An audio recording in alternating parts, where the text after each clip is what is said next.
That's amazing. So I wanted to go back to the first deal and talk a little bit more about how you borrowed the down payment, how you found the deal, Yeah. and how you. It sounds like you did like a little bit of construction loan too. So if you don't mind speaking a little bit more to that for those that have never done this. Yeah. So on the first deal, now this is the 90s. Yeah. I found it by going through the newspaper and looking at the for sale ad.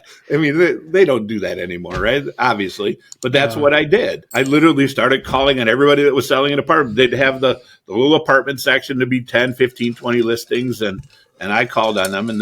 So I called on this one. Now, as it turned out, the seller was a super nice guy. His name's Doug Price. He owns a lot of units in Cleveland. He's just a real legitimate, honest guy, right? Mm-hmm. And so we agreed on a price, and then he introduced me to a lender that he had a relationship with who helped me, right? So Doug took back a note for 10%, and the other 10%, I'm like, all right, how am I going to get this? Well, I don't want your listeners to think that borrowing money to invest is a good idea. I don't want to tell anybody to do that, but that's what I did. I borrowed my half. My half of the down payment was $35,000, and I put it on my line of credit on my house because I didn't have the money. That's just ridiculous, but I didn't. And so I went in with my in-laws on the other half. I mean, they knew that I really didn't know what I was doing, but they're like, we know where you live. If you rip us off, we'll come and get you, right? This is basically the way it went. So we put that together, and then that renovation money, I mean, literally it was just credit cards. That's what it was. And the cash flow of the building, right? Because we didn't take distributions on that first building because we wanted to invest back in it. So there was no quote unquote construction loan on that first deal. That's how we financed it. And then we sold it a year later. So I don't remember how the breakout goes of that $500,000 between the three buildings, but I do know that my in-laws put in 35 and 3 years later, they got back 100. I was a hero for them then. Right. What it sounds like, you knew that you wanted the deal and you had the confidence or at least the guts to do it. Right. And then. Yeah, let's talk about that, but go on. Yeah. At least the guts to do it. Right. Because a lot of people wouldn't like credit cards. That's insane. Like I would never do that.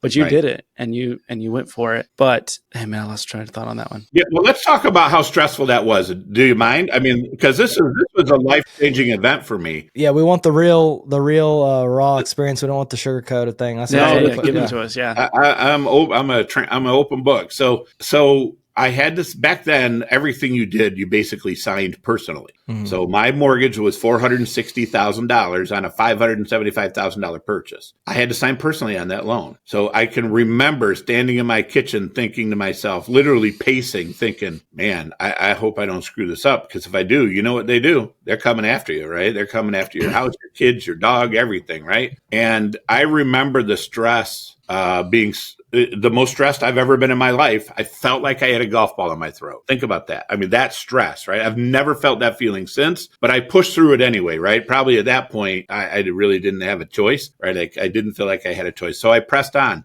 And that's hard to do. I mean, it is really stressful to do that kind of stuff. What I did though to help me get comfortable is I hired, because remember, I didn't have any validation, right? Like we have a whole education side of our business that I can help somebody and validate their deal, right? Because I've been doing it now a long time. I felt like, man, if I could just have somebody with a clue look at this thing and tell me I'm not nuts. So I found this attorney in one of those meetings and I said, "Hey, can you just be my attorney on this deal?" And kind of just look at it. He owned 4,000 units, so he was in the business. Yeah, he was in the business. He was. He 4,000 units, 4,000 man. That's a lot, right? So he charged me $3,000. Like that was a lot of money back then. It's a lot now, but it's even more back then. But he looked and I don't know that he really did much as an attorney. I don't want to diss him, but he got me through the transaction. But what he said to me was, "Ken, I know this deal. I know the seller. Everybody knows each other in these businesses."